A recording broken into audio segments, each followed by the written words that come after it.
Hello everyone, welcome to economics classes. I am Priyanka. जैसा कि आप सबने देख लिया होगा कि ये पर्टिकुलर वीडियो जो है वो रिलेटेड है कि आपकी यूजीसी नेट इकोनॉमिक्स की बेस्ट प्रिपरेशन कैसे हो सकती है। हाँ जी, बेस्ट प्रिपरेशन। इसकी आपको एक कंप्लीट स्ट्रेटजी आज इस वीडियो में दिखेगी। अगर आपने इस स्ट्रेटजी को कंप्लीटली फॉलो किया, अच्छे से फॉलो किया, तो मैं आपको 100% ये इस बात की गारंटी दे रही हूँ कि आपका नेट का टारगेट हो या जेआरएफ का टारगेट हो, दोनों ही टारगेट आपके कंप्लीट हो जाएंगे। चाहे आप फर्स्ट टाइम एग्जाम दे रहे हो और चाहे आप एक रिपीटर हो, चाहे आप सेकेंड, थर्ड, फोर्थ, फिफ्थ, जितने जो भी आपका टाइम है उस हिसाब से आप पेपर दे रहे हो। अगर आप इस स्ट्रेटेजी को पूरी तरीके से फॉलो करते हो तो 100% आपका एग्जाम जो है वो क्लियर होगा ही होगा। कुछ स्ट्रेटजीज हैं, कुछ टिप्स हैं जिसमें मैं आपको रिसोर्सेज भी शेयर करूंगी कि आपको किन रिसोर्सेज का जो है वो यूज करना है, कैसा आपका स्टडी प्लान होगा, आपको किस तरीके से पढ़ना है। 100% आपको गाइडेंस मिलेगी। इसके बाद मुझे नहीं लगता कि आपको कोई भी गाइडेंस की वीडियो देखने की कहीं पे भी जरूरत पड़ेगी। ये इस चीज की मैं गारंटी दे रही हूँ क्योंकि आपको आपके पास ये एक वन स्टॉप सॉल्यूशन है अपनी बेस्ट स्ट्रेटेजी को प्रिपेयर करने का। हर तरीके से हर चीज को, हर एस्पेक्ट को मैंने इस वीडियो में कवर किया है। I know most awaited videos थी, बहुत बार मैसेज आ चुका था कि मैम आप प्रिपरेशन स्ट्रेटेजी बताओ, स्ट्रेटेजी बताओ। तो स्ट्रेटेजी बताने के लिए स्ट्रेटेजी, एक अच्छी स्ट्रेटेजी बताना बहुत जरूरी है। तो मैंने हर चीज को जो है वो इस वीडियो में कवर किया है, चाहे आपके स्टडी मटेरियल से रिलेटेड हो, चाहे आपको कितना टॉपिक को कितना टाइम देना है, कैसे आपको एक चीट शीट बनानी है, क्या क्या करना है, एंड तक आपकी एग्जाम से एक दिन पहले तक की कंप्लीट स्ट्रेटेजी जो है वो आपको इस वीडियो में मिलेगी। ठीक है। स्टार्ट करने से पहले मैं आपको एक चीज बता देती हूँ कि इकोनॉमिक्स क्लासेस पे आपकी जो है डेली यूजीसी नेट इकोनॉमिक्स दिसंबर प्रिपरेशन की जो है वो क्लासेस जो है वो स्टार्ट हो गई है। डेली रात को 9 बजे जो है वो आपकी क्लास होती है। ग्रोथ एंड डेवलपमेंट की यूनिट हम कर रहे हैं और ग्रोथ एंड डेवलपमेंट की यूनिट में हमने 9 क्लासेस जो है वो कंप्लीट कर ली है। ओके। इसके अलावा भी अगर आपको चलो नहीं भी पढ़ना तो अगर आप सेल्फ स्टडी कर रहे हैं तो सेल्फ स्टडी करने के बाद मैंने मैराथन्स जो हैं वो हर यूनिट के लिए रखी हैं, प्लस आपके पीवाईक्यूज जो हैं वो भी आपके करवा रखे हैं। तो आपकी मैराथन आप कर लेना अपना सिलेबस कंप्लीट करके, और पीवाईक्यूज कर लेना, वो भी सेल्फ सफिशिएंट होगा। जिसको बिल्कुल बेसिक से पढ़ना है, हर एक चीज को डिटेल में समझना है, वो डेली रात को 9 बजे जो है वो ज्वाइन कर सकते हैं। आपकी डेली क्लासेस होती हैं, अलग से प्लेलिस्ट मैंने बना दी है दिसंबर की भी। एंड दिसंबर की प्लेलिस्ट के साथ साथ आपकी जो है हर एक यूनिट की जो है वो प्लेलिस्ट बना रखी है। सब चीजें आपको फ्रीली अवेलेबल है, कोई चार्जेस नहीं है। सारी इन्फॉर्मेशन आपको टेलीग्राम चैनल पे मिल जाती है कि आज क्लास होगी नहीं होगी, या फिर उसके नोट्स वगैरह जो भी है, सब चीजें आपको टेलीग्राम पे अवेलेबल है। आपको सिर्फ क्या करना है, स्ट्रेटेजी को फॉलो करना है। अगर आपको एग्जाम क्लियर करना है तो अगर आपका टारगेट है कि आपको अभी दिसंबर 2025 में एग्जाम क्लियर करना है, आज आपको डेट पता है क्या है, 15 जुलाई 2025। आपका एग्जाम लगभग दिसंबर एंड तक होगा, दिसंबर स्टार्टिंग में होगा या एंड में होगा, आई डोंट नो, अभी तो किसी को कुछ नहीं पता है। दिसंबर में हम मान के चलते हैं आपका एग्जाम होगा। You have more than sufficient time if you really want to clear your exam. अगर आपको सच में अपना एग्जाम क्लियर करना है ना, तो आपके पास मोर देन सफिशिएंट टाइम है हर एक चीज को करने का। बट शुरुआत आपको आज से ही करनी पड़ेगी। अगर आप इजी उसमें बैठे हुए हो कि नहीं हम तो देखेंगे जब फॉर्म निकलेगा तब सोचेंगे तब करेंगे, तो एग्जाम क्लियर नहीं होगा। बहुत कड़वी बात है लेकिन बहुत सच बात है, एग्जाम क्लियर नहीं होगा। अगर आप भरोसे बैठे हुए हो कि लास्ट में मैराथन करके कंप्लीट कर लेंगे या कुछ भी करके हो जाएगा, तो नहीं होगा। एग्जाम का लेवल आप सबको पता चल चुका है। नहीं पता चला ना, तो अभी जून का पेपर हुआ है, मैंने ऑलरेडी पीवाईक्यू सॉरी आपका जो पेपर है वो शेयर कर रखा है टेलीग्राम पे, डिटेल एनालिसिस भी हो रखा है। और शायद एक दो वीडियोस की रह रही है, एक दो पार्ट रह रहे हैं, वो मैं आपके कवर करवा दूंगी। या फिर मैं सोचूंगी आपको यूनिट वाइज जो है वो अलग से जो अभी जो एग्जाम हुआ है जून वाला, उसकी यूनिट वाइज जो है वो आपके पीवाईक्यूज करवा दूँ। चीजें तो मैं आपको करवा दूंगी, बट आप अगर नहीं करोगे ना तो आप ये भूल जाना कि एग्जाम जो है वो आपका क्लियर होने वाला है। अगर आपने पेपर देखा है जून वाला तो आपको इतनी चीज तो अच्छे से समझ में आ गई होगी कि सिर्फ पीवाईक्यू करके मैं एग्जाम क्लियर नहीं कर सकता। हालांकि कई स्टूडेंट्स ऐसे हैं मुझे बताते हैं कि मैम पीवाईक्यू हमें रट गए हैं, हमसे कोई पूछ लेना कि ये क्वेश्चन इस क्वेश्चन का क्या आंसर होगा, तो हमें बिना एक्सप्लेनेशन के पता है कि इस क्वेश्चन का आंसर क्या होगा, क्योंकि हमने इतनी बार जो है वो क्वेश्चन कर लिए। तो क्या ये एक सही स्ट्रेटेजी है कि आप क्वेश्चंस जो हैं वो रट लो? क्या ये एक सही स्ट्रेटेजी है? बिल्कुल सही स्ट्रेटेजी नहीं है। आपको क्वेश्चन रटना नहीं है। रटने से क्या होगा? क्वेश्चन कोई एज इट इज रिपीट हो रहा है क्या? अगर न्यूमेरिकल क्वेश्चन है तो वो सेम क्वेश्चन नहीं आ रहा ना, क्वेश्चन थोड़ा बदल के आ रहा है। और क्वेश्चंस रिपीट होते हैं, ये नहीं कह रही मैं रिपीट नहीं होते, बट वो 10 से 12 क्वेश्चन ही आपके मैक्सिमम मैं बता रही हूँ जो रिपीट होंगे, और वो सबको आते होंगे। तो वहां कंपटीशन नहीं है। कंपटीशन आपका स्टार्ट ही 180 प्लस से होता है। लगभग आपके 150 और 170 मैक्सिमम लोग स्कोर कर लेते हैं। मैक्सिमम लोगों के इसी एवरेज में रहते हैं मार्क्स आपके। अगर आपने थोड़ी बहुत भी तैयारी की है तो इस एवरेज में आपके नंबर रहेंगे। बट लड़ाई यहाँ पे तो है ही नहीं आपकी। क्या आपका 150 170 तक स्कोर जाना आपको क्वालिफाई करवा देगा एग्जाम? नहीं क्वालिफाई करवाएगा। आपको इससे प्लस की मेहनत करनी है, और जब तक आप इतने प्लस मार्क्स की मेहनत नहीं करोगे, जब तक एग्जाम क्वालिफाई नहीं होगा। और उसे सिर्फ आप पीवाईक्यू से नहीं कर सकते, ये अपने दिमाग से बिल्कुल निकाल दो। अगर अभी भी इस वहम में बैठे हुए हो कि पीवाईक्यू करेंगे लास्ट में 10 साल के और हमारा पेपर हो जाएगा, नहीं, पीवाईक्यू बहुत इंपॉर्टेंट है। ये नहीं कह रही कि मैं इन्हें इग्नोर करो, बट मैं ये कह रही हूँ कि इनको रटो मत कि बस रट लिया और हमारा पेपर हो जाएगा। बिल्कुल नहीं होगा, बिल्कुल भी नहीं होगा। और ये स्ट्रेटेजी वही देखना जो फॉलो कर सकते हैं, वरना कोई फायदा नहीं है। अगर आप लोग टाइम पास करने के लिए अगर आए हो कि हम टाइम पास करके चले जाएंगे कि देख लेते हैं कि क्या स्ट्रेटेजी बता दी ऐसी जिससे हमारा एग्जाम क्लियर हो जाएगा, तो कोई मतलब नहीं है। मैं इस चीज को प्रमोट ही नहीं करती। अगर तुम्हें सच में कुछ करना है, सच में अगर आपके मन में है कि आपको एग्जाम क्लियर करना है, तो ही ये स्ट्रेटेजी की वीडियो देखना। Otherwise there is no use to waste your 10 to 15 और 20 मिनट्स। कोई यूज नहीं है अपना ये टाइम बर्बाद करने से, कोई मतलब नहीं है। सच में अगर आपको क्लियर करना है तभी आपको ये वीडियो देखनी है, अदरवाइज अभी चले जाओ, कोई लॉजिक नहीं है इस वीडियो को देखने का। आपको 170 से आगे का सफर जो है वो तय करना है। यहाँ तक का सफर तो आप खुद भी तय कर लेते हो, उस आगे के सफर को ही कैसे पूरा करना है, ये स्ट्रेटेजी है। ठीक है, स्टार्ट करते हैं हम। सबसे पहले तो आपको, जिसने पहली बार अटेम्प्ट दिया है, जिसको नहीं पता, उसको एग्जाम पैटर्न समझना है अच्छे से कि एग्जाम पैटर्न आखिरकार है क्या। पेपर 1 में आपके 50 क्वेश्चन आते हैं, जिसमें आपकी general, teaching, research, aptitude, ICT वगैरह जितने आपकी 10 यूनिट्स हैं वो आपकी आती हैं। वो आपको 10 यूनिट्स पता होनी चाहिए कि कौन कौन सी 10 यूनिट्स आती हैं। ये सिर्फ मैंने एग्जांपल के लिए लिखा है। पेपर 2 आपका इकोनॉमिक्स का होता है, आपके सब्जेक्ट का होता है, और अगर इकोनॉमिक्स के अलावा कोई और भी इसको देख रहा है तो उसके लिए भी बेनिफिशियल होगा। आप अपना सब्जेक्ट डाल सकते हो, उसमें 100 क्वेश्चन आते हैं। कोई नेगेटिव मार्किंग नहीं होती, लेकिन आपकी एक्यूरेसी जो है वो मैटर करती है, क्योंकि वही आपका कंपटीशन बढ़ाती है। कितने आपके जो है करेक्ट आंसर हैं, यही आपका बताएंगे कि आपके मार्क्स कितने आ रहे हैं। तो आपके करेक्ट आंसर, आपकी एक्यूरेसी क्वेश्चन में होना, ये ज्यादा इंपॉर्टेंट है। वरना आपके ऑप्शंस इतने क्लोज होते हैं कि आपको लगेगा कि ए ऑप्शन है, बी ऑप्शन है, सी है, डी है, इतने क्लोज ऑप्शन होंगे आपके, और आप नहीं पता कर पाओगे, और यहीं पे आपकी गलती होगी। तो एक्यूरेसी मैटर्स।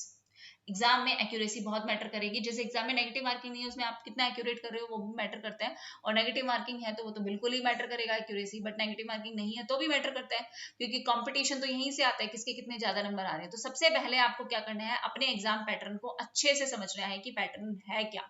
नहीं पता तो कोई एक प्रीवियस ईयर पेपर उठा के देख लो और आपको पता चल जाएगा कि क्या पैटर्न चलता है। ठीक है, अब उसके बाद आपको सिलेबस पे स्ट्रिक्ट रहना है। जो भी आपका सिलेबस है, आपको ऑफिशियल सिलेबस जो है वो डाउनलोड करना है एनटीए की वेबसाइट से। उसके बाद हर एक 10-10 यूनिट का आपका यूनिट होगी। जैसे पेपर 1 में आपकी 10 यूनिट है, और पेपर 2 में भी आपकी क्या है, 10 यूनिट्स हैं। यूनिट वाइज आपने ब्रेक किया। फिर आपको ट्रैक करना है टॉपिक वाइज कंप्लीशन, कि मुझे हर एक टॉपिक जो है वो कंप्लीट करना है। किसी भी यूनिट को अगर आप स्किप करके जाने के बारे में सोच रहे हो कि पेपर 1 में मैं ये यूनिट स्किप कर देता हूँ, तो बिल्कुल गलती मत करना। या पेपर 2 में मैं ये यूनिट स्किप कर देता हूँ, तो बिल्कुल गलती मत करना। यू नेवर नो कि क्वेश्चन कहाँ से ज्यादा आ जाए, कहाँ से कम आ जाए। फिर बाद में बैठ के पछताने के अलावा कुछ नहीं होता है कि अरे मैम हमसे तो हुआ नहीं, हमें तो आता था, पता नहीं क्या गड़बड़ हो गई, हमने तो ये यूनिट छोड़ दी थी। ये सब फालतू की बातें हैं। लास्ट में मुझे पता है बिल्कुल नवंबर में जाके आप लोग जागोगे, और तब आप मुझसे एक्सपेक्ट मत करना, मैं तो आज ही बहुत क्लियरली बोल रही हूँ, मैं उस वक्त अगर मेरे पास नवंबर में किसी का मैसेज आया कि मैम अब करवा दो, तो मैं नहीं करवाऊंगी। मैं पहले बता रही हूँ, अभी से मैं आप लोगों के लिए इतनी मेहनत करने के लिए तैयार हूँ, क्योंकि अभी से मेहनत करने वाला ही सिर्फ सफलता पा सकता है। बाकी सब सिर्फ टाइम पास है, बाकी सब सिर्फ टाइम पास ही है, और मैं नहीं करूंगी हेल्प। मैं बहुत क्लियर हूँ इस चीज के अंदर कि मेरे पास अगर नवंबर में आते हो कि मैम ये टॉपिक करवा दो और वो टॉपिक करवा दो और ऐसे समझा दो, वैसे समझा दो, ये कर दो, वो कर दो, कुछ भी नहीं होगा। जिस सीक्वेंस में चल रहा है उसी सीक्वेंस में चलेगा। ओके, नाउ थर्ड आपको क्या करना है, थर्ड आपको अपनी जो स्टैंडर्ड बुक्स हैं उनको मेंटेन करके रखना है, कि मैं ये बुक्स जो है ये अपना सोर्स जो है वो ले रहा हूँ। चाहे आप किसी का कोर्स खरीदो, मुझे इस बात से मतलब नहीं है, चाहे आप फ्री में पढ़ो, यूट्यूब वगैरह पे इस बात से मतलब नहीं है, चाहे आप सेल्फ स्टडी करो, मुझे इस बात से भी कोई मतलब नहीं है। आपको जहां से पढ़ना है वहां से पढ़ो, लेकिन आपका जो सोर्स होना चाहिए उसी पे आप स्ट्रिक्ट रहोगे। सबसे मोस्ट इंपॉर्टेंट बात ये है। ऐसा नहीं है कि आज इसकी वीडियो आ गई ये देख ली, कल इसकी वीडियो आ गई ये देख ली, आज इस मैम से पढ़ लिया, कल उससे पढ़ लिया, कल ये कर लिया, वो कर लिया। एग्जाम ऐसे क्लियर नहीं होते हैं। आप अगर आप एक बुक ले रहे हो, आपने मैक्रो इकोनॉमिक्स की एचएल हाउस है कुटसेनियस ली, तो आप यही लोगे, इसके अलावा कोई बुक नहीं लोगे, इसके अलावा कुछ नहीं लोगे, यहीं से पढ़ लोगे। ठीक है, जहां से आप पढ़ रहे हो उसी से पढ़ोगे। ऐसा नहीं है कि 10 जगह हाथ पैर मारते हो। हर एक टीचर आपको सब कुछ करवाता है, ऐसा कोई भी, ऐसा मुझे नहीं लगता कि कोई भी टीचर है जो ये करवा रहा है और ये नहीं करवा रहा। भाई सबको सबको ही सब कुछ ही करवाता है, ऐसा कुछ भी नहीं है। तो ये आपकी मैंने इंपॉर्टेंट लिस्ट दे दी है बुक्स की। इन लिस्ट का आप क्या है, एक स्क्रीनशॉट ले लो कि आप इन बुक्स को जो है, और ये स्टैंडर्ड बुक्स है, मैंने कोई अलग से हवा में कुछ भी नहीं बताया है, ये सारी सेम बुक्स है, हर कोई यही बुक्स बताता है, हर कोई यही बुक्स बताता है, और ये आप अपनी पोस्ट ग्रेजुएशन ग्रेजुएशन में भी पढ़ते हुए आ रहे हो। इकोनॉमिक सर्वे, बजट वगैरह जो आपका आएगा, मतलब आ ही चुका है दिसंबर में, तो वही एप्लीकेबल होगा, वही आपको पढ़ना है। ठीक है, अपना जो सेंसस है वो आपको पढ़ना है। ये सब बेसिक चीजें हैं, ये सारी चीजें आपको पता भी हैं। तो ये जो आपके बुक्स का सोर्स है, अगर कोई सेल्फ स्टडी कर रहा है तो आप अपनी इन बुक्स का यूज कर सकते हो, प्लस आप डेली जो है वो क्लासेस देख सकते हो। उसके अलावा अगर आपने कोर्स लिया है तो आप वहां से पढ़ सकते हो, फिर उसी पे स्ट्रिक्ट रहना, बिल्कुल उसी चीज पे रहना, और फिर बार बार अपने सोर्सेज को चेंज मत करना। जो पर्सन अपने सोर्सेज बदलता है ना, उसका एग्जाम कभी क्लियर नहीं होता। ये इस चीज का ध्यान रखना कि अगर आप 10 जगह हाथ पैर मारोगे ना, 10 नामों में बैठोगे, तो कहीं से भी पार नहीं लग सकती आपकी। एक ही नाम में बैठो, उसी को चलाओ और उसी से ही अपनी पार लगाओ, यही इंपॉर्टेंट है। ठीक है, फोर्थ पॉइंट क्या है? फोर्थ पॉइंट आपकी ये है कि मास्टर कंसेप्चुअल क्लैरिटी आपकी इंपॉर्टेंट है। सबसे इंपॉर्टेंट चीज यही है। अगर आप रट्टाफिकेशन लगाओगे, इस चीज को बिल्कुल अवॉइड कर दो, बिल्कुल रट्टाफिकेशन नहीं लगानी है। जैसा मैंने बिल्कुल स्टार्टिंग में बोला कि मैम हमें पता है कि इस क्वेश्चन का ये ऑप्शन है और ये आंसर है, बट अगर मैं आपसे उस क्वेश्चन का रीजन पूछ लूं कि क्या रीजन है, ये आंसर क्यों है, तो रीजन नहीं पता हमें, बस हमने ना रट्टा लगा लिया, हमें पता है कि इसका ये आंसर होगा। क्या कोई लॉजिक है? कोई लॉजिक है? आपको थ्योरी समझ में नहीं है, आपको कुछ समझ में नहीं आया, बट आपने बस रट्टा लगाया कि इस क्वेश्चन का ये आंसर है। रूट लर्निंग अवॉइड कर दो, फोकस करो कि वाई, ये आंसर क्यों है, इसके पीछे क्या रीजन है, कौन सी मॉडल, कौन सी थ्योरी यूज की गई है, क्या मुझे ये थ्योरी अच्छे से आती है, क्या इस थ्योरी से कोई भी क्वेश्चन आएगा मेरा हो जाएगा।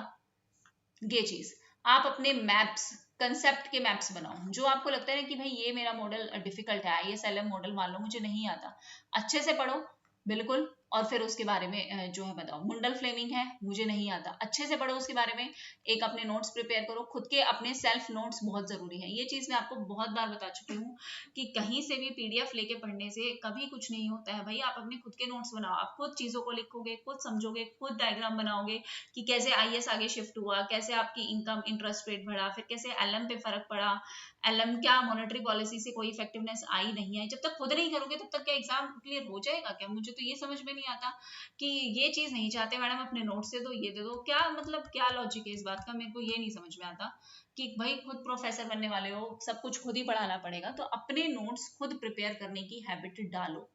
मोस्ट इंपॉर्टेंट है, रट्टाफिकेशन बिल्कुल मत करो। नेक्स्ट आपको क्या करना है, PYQs को रिलीजियसली का मतलब यही है कि क्वेश्चन पढ़ा, आंसर पढ़ा, रट लिया नहीं। एटलीस्ट 10 साल के पेपर आपको सॉल्व करने हैं, चाहे पेपर 1 के हो, पेपर 2 के हो। 10 के भी नहीं करो तो कम से कम 5 साल के तो करो ही। कम से कम मैं कह रही हूँ 5 साल के करो। अगर अभी से कर रहे हो तो 10 साल के कर लो, कोई दिक्कत नहीं है, लेकिन कम से कम 5 साल के क्वेश्चन पेपर आपको करने ही है। हर एक क्वेश्चन क्यों पर्टिकुलरली उसका ऑप्शन यही करेक्ट क्यों है, बाकी ऑप्शंस क्यों नहीं है, इस चीज पे ज्यादा ध्यान देना है। इसी का मतलब है कि आपको रिलीजियसली अपना पूरा मन लगा के उस पेपर को सॉल्व करना है। पूरा ध्यान आपका, पूरा फोकस आपका उस पर्टिकुलर एक क्वेश्चन सॉल्व करे तो क्वेश्चन इस तरीके से सॉल्व करो कि यही पेपर में आने वाला है। हर एक क्वेश्चन को आप इस नजरिए से अगर देखोगे ना कि यही क्वेश्चन पेपर जो है एग्जाम में आने वाला है, यही पर्टिकुलर क्वेश्चन आने वाला है, अब मैं इस क्वेश्चन को अच्छे से पढ़ लेता हूँ, इसके सारे ऑप्शंस पढ़ लेता हूँ, क्या रीजन है, क्यों ये ऑप्शन करेक्ट है, क्यों बाकी नहीं है, इन चीजों पे फोकस करोगे तब पेपर क्लियर होगा।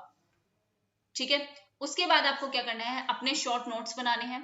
हर एक यूनिट के आपके शॉर्ट नोट्स जो है वो मेंटेन होने चाहिए, ताकि आपको जो लास्ट टाइम रिवीजन है उसमें हेल्प मिल सके। लास्ट टाइम आपकी रिवीजन जो है वो अच्छे से हो सके। आपको अपनी फॉर्मूला शीट बनानी है प्रॉपर, हर एक माइक्रो इकोनॉमिक्स की आपकी एक शीट होनी चाहिए कि माइक्रो इकोनॉमिक्स में कौन कौन से फॉर्मूला आते हैं, ठीक है। हर एक प्लेलिस्ट मैंने बना रखी है, फॉर्मूले वाला भी करवा रखा है मैंने, लास्ट टाइम करवाया था, वो आप बना सकते हो।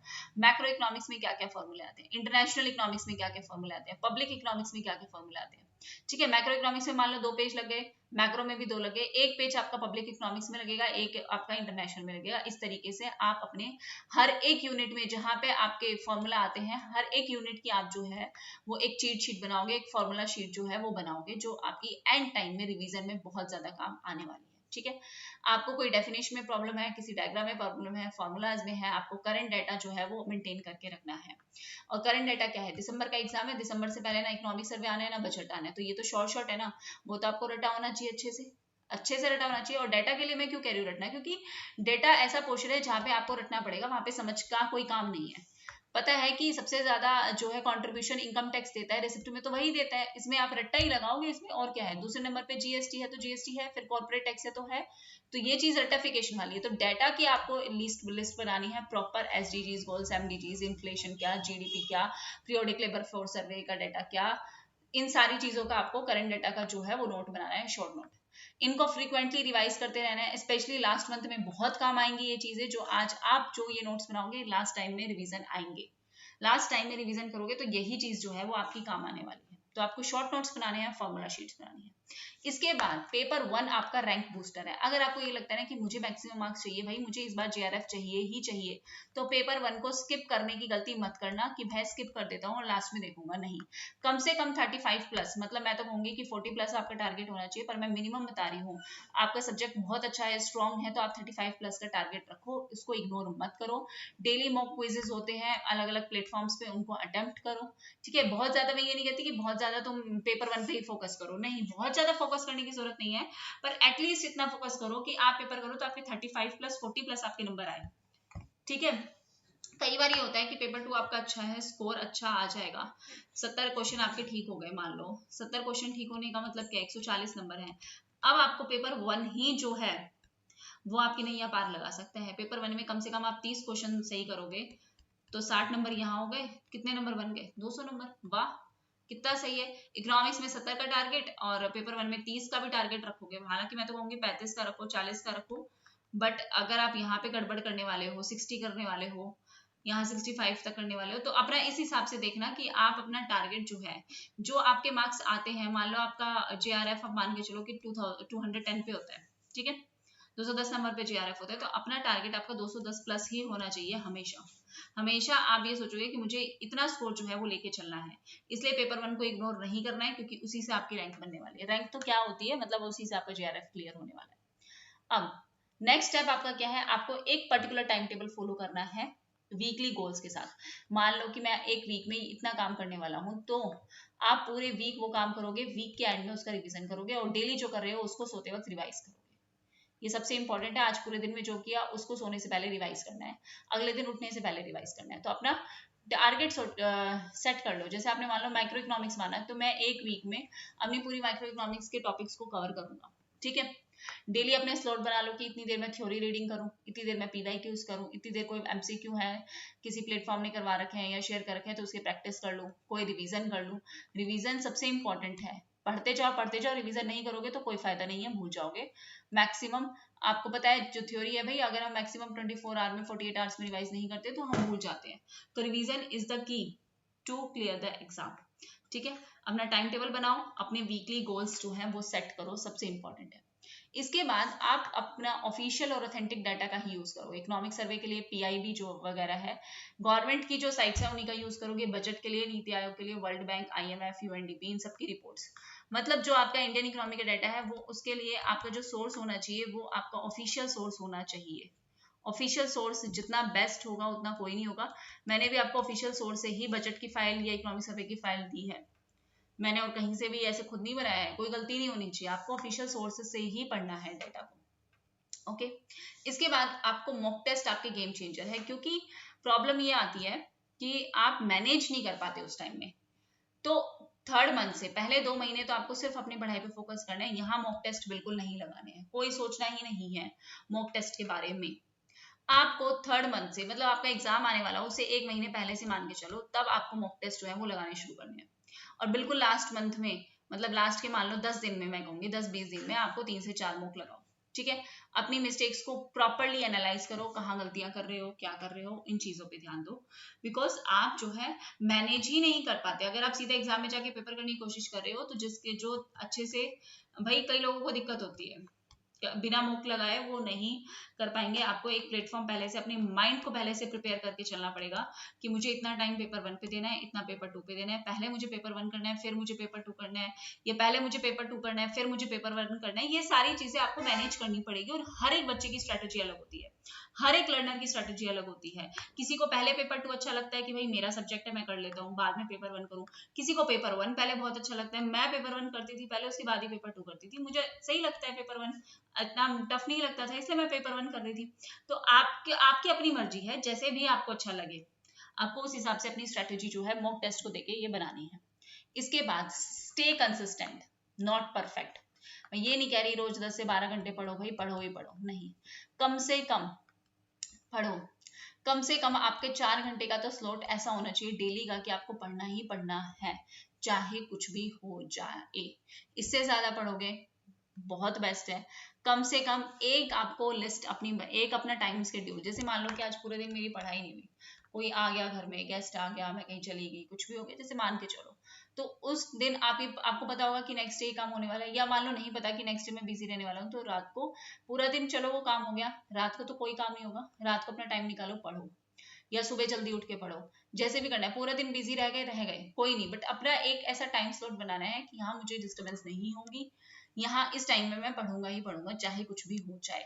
तो कंसिस्टेंट रहना बहुत जरूरी है। लॉन्ग ब्रेक्स नहीं लेने, टालना नहीं है, सबसे बड़ी बात है। प्रोक्रास्टिनेशन से कभी भी एग्जाम क्लियर नहीं होता, कल कर लूंगा, परसों कर लूंगा, कोई बात नहीं, अभी मैम को पढ़ाने दो पूरा, तब जाके करूंगा, तो फिर मैम पढ़ा के हो भी जाएगा कंप्लीट, पेपर भी हो जाएगा, और तुम टालते ही रह जाना कि आज करूंगा, कल करूंगा, परसों करूंगा। तो जो कंसिस्टेंट रहता है एग्जाम उसी का क्लियर होता है, उसी का ही क्लियर होता है। अब ये आपके ऊपर डिपेंड करता है, आपको कंसिस्टेंट रहना है या टालना है चीजों को, it's depend on you. Last most important आपका जो सोर्स है किसी भी एग्जाम को क्लियर करने का, वो है आपका रिवीजन। कम से कम आप पूरे हफ्ते में एक दिन एलोकेट करोगे कि इस दिन जो है वो सिर्फ आप रिवीजन करोगे, उसके अलावा कुछ नहीं करोगे।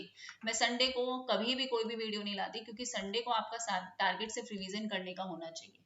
हालांकि संडे फ्री डे है, यहाँ पे तो और भी ज्यादा मैं वीडियोस बना के डाल सकती हूँ, बट नहीं, कोई मतलब नहीं है, पूरे हफ्ते पढ़ाई करो, संडे को रिवाइज करो कंप्लीट अपना। फाइनल मंथ में तो आपको रिवीजन पे ही फोकस करना है, और प्रैक्टिस भी कम करनी है, नया टॉपिक भी कम करना है। Revision revision and revision final month की बात है, लेकिन हर दिन आपका रिवीजन होना चाहिए। हर दिन आप जो रिवाइज करोगे, और पूरे हफ्ते में जो पढ़ा है वो एक दिन रिवाइज करोगे, ये आपको करना है।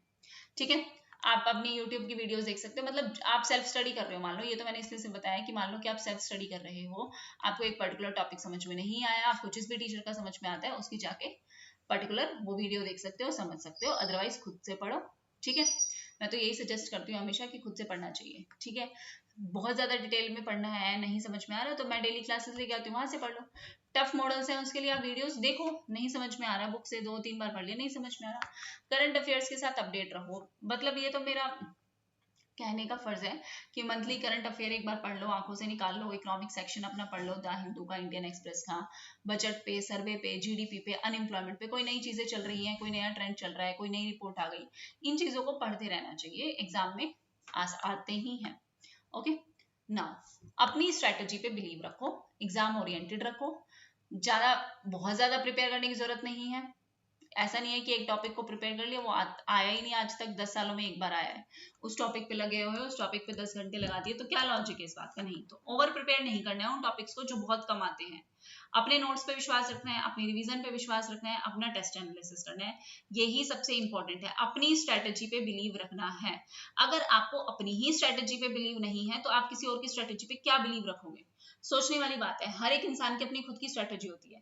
मैं स्ट्रेटेजी देने में बिलीव भी नहीं करती, बट मुझे इतना फोर्स कर दिया जाता है कि मैम बताओ स्ट्रेटेजी क्या होगी, स्ट्रेटेजी क्या होगी, तो मैं बता रही हूँ, हर इंसान की खुद की स्ट्रेटेजी होती है। मुझे नहीं पता क्या वर्किंग हो, वर्किंग नहीं हो, क्या हो, जो ये तो अपने इंसान को खुद को पता होता है ना कि भाई मेरे पास इतना टाइम है, मुझे इस तरीके से मैनेज करना है। बट हाँ, जहां तक मैं हेल्प कर सकती हूँ मैं हेल्प करती हूँ कि ठीक है, अगर मैं आपको कोई चीज बेहतर दे सकती हूँ तो बिल्कुल मुझे देनी चाहिए, बिल्कुल मुझे आपको बताना चाहिए। तो आपको अपने ऊपर विश्वास रखना है, अपनी स्ट्रेटेजी पे विश्वास रखना है, अपनी स्ट्रेटेजी को एग्जाम ओरिएंटेड बनाना है कि एग्जाम से ही स्टिक टू द एग्जाम, कि मुझे एग्जाम क्लियर करना है, इसी से रिलेटेड मेरी स्ट्रेटेजी होनी चाहिए, बहुत ज्यादा ओवर करने की जरूरत नहीं है। ओके, नाउ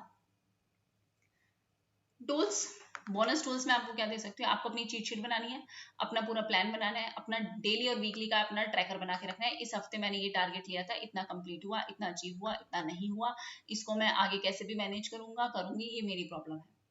ठीक है, अपने फॉर्मूलेस की, अपने यूनिट्स की, जो हार्ड लगते हैं उन चीजों को सबको ऐड करके अलग से एक नोट्स बनाने हैं, अलग से एक फाइनल रिवीजन के अलग नोट्स बनाने हैं, डिटेल नोट्स अलग बनाने हैं, 2 नोट्स बनाने हैं, एक आपके डिटेल नोट्स होने चाहिए और एक आपके फाइनल रिवीजन के नोट्स होने चाहिए, क्योंकि लास्ट में आप इतनी मोटी नोटबुक लेके नहीं बैठ सकते रिवीजन करने के लिए, आपको चाहिए कि आप लिमिटेड सोर्स में, मतलब कम टाइम में ज्यादा से ज्यादा रिवाइज कर सको।